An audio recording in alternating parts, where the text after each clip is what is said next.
When it comes to accessing the internet, wireless internet has become the most preferred means because you don't have to worry about cords or plugs, and you're not even confined to a specific location. But the downside to using a wireless connection as opposed to a corded connection is that wireless connections are a lot less secure. So in this video I'm going to show you one of the vulnerabilities involving a WEP wireless connection. I'm going to be doing this to test the vulnerability of my own wireless network, so I don't recommend using this method on anyone else's network but your own. To begin, you'll need to go to the Backtrack website and download the Backtrack 4 ISO image. When it's through downloading, burn it to a DVD using a free program such as Image Burn. After you've successfully burned it to a disk, you want to put it in a computer with a wireless card and restart the computer so that it boots to the DVD. Let it run until you get this page and type Start X to start the interface.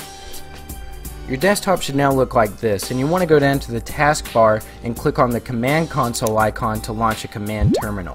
And the first thing that we want to do is start up networking, so type /etc/init.d/networking start.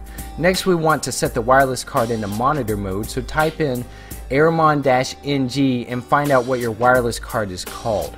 Then type airmon-ng stop the name of your wireless card. Next type airmon-ng start and then the name of your wireless card again to start the wireless card in monitor mode. Then type airmon-ng again to see the changes. After that, we need to scan the wireless signals to get their basic service set identifiers, or BSS IDs. To do this, just type aerodump-ng and then your wireless card name. Then see which ones have a WEP encryption and write down their channel, BSS ID, and ESS ID. Then hit Ctrl-C to stop. Now type aerodump-ng -w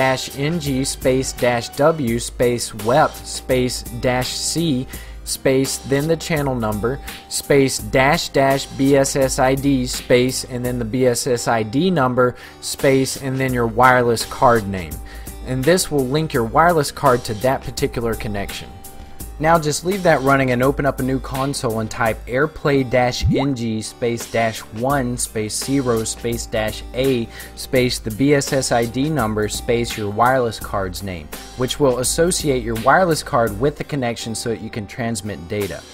Then open up another new console and type airplay-ng -3 -B the BSS ID number your wireless card's name, which will start sending and receiving data packets on the wireless connection.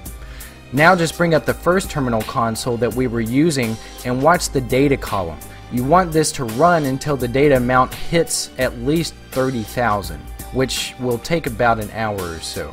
Once it has, bring up the console that is sending and receiving data and hit Ctrl-C to stop it. Now type dir, which will give you a view of the root directory. We're looking for a file that ends in .cap, as this will have the wireless key. Once you've located the .cap file, type aircrack-ng the name of that file, and it should give you the wireless key.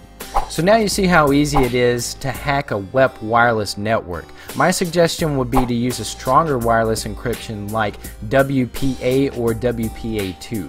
While these are not completely unhackable, at least they're harder to get into. If you want an even more secure connection, then avoid using wireless altogether. Alright, be sure to check out tinkernut.com on Facebook and Twitter, and that's it for this tutorial. For more, go to tinkernut.com.